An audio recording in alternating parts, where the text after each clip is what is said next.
Deposits of oil are often mixed up with natural gas. In most parts of the world, the gas is tapped off and sold for heating or to produce electricity. But in Nigeria, Shell burns it. There are three problems. Gas flaring in Nigeria causes more greenhouse gas emissions than every other activity in sub-Saharan Africa put together. It poisons the soil and the water, and it causes major health issues for local people. Shell has been talking about sorting this out for years, but the flaring hasn't yet stopped. In 2005, a Nigerian court demanded that by April 2007, Shell stop gas flaring in Nigeria. And yet you're still doing it today, aren't you? Yeah. I go back to 1998. Then in Shell we decided, wherever we flare, let's make a program in 10 years to stop that. We have been very successful with that program in all countries except in Nigeria.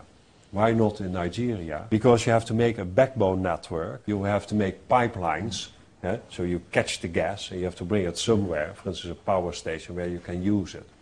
And at the same time, we got a lot of security problems. If your employees are kidnapped, if they try to do a job, you don't make the progress as you hoped for.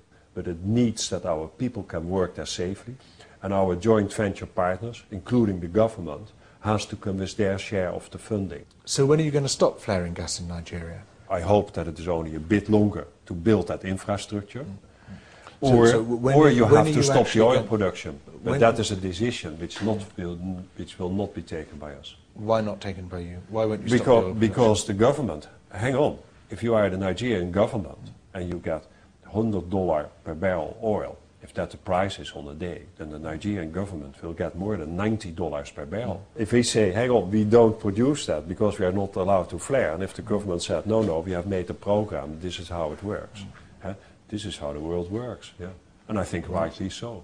Well, so you're going to only to get you're now disregarding the new deadline of 2009. You're saying you're not going to stick to that deadline. If you're saying you can't give me a date. No. You try to drive me where I don't like to go.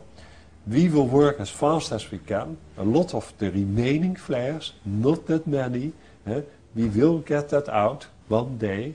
But the Nigerian government has an important role, and it is necessary that our people can work there safely. Sure, but you won't necessarily finish it then by 2009, which was the new deadline. We have good hopes. We know how much to be done.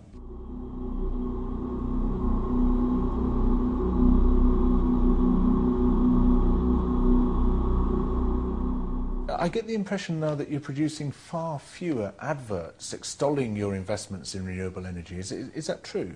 If the majority of our part, we are in fossil fuels. We are in oil and gas, and we are relatively small in alternative energies. If you then every day only make adverts about your alternative energies and not about 90% of your other activities, I don't think that, then I say, transparency, honesty to the market, that's nonsense.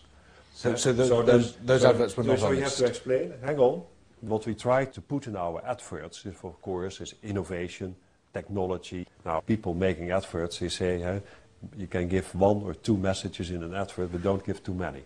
And we have concentrated on technology. So what you're saying is that those adverts were greenwash. They weren't giving an honest impression of the totality of Shell's business. No, I leave that for the history makers whether that was the case. But you learn when you go along.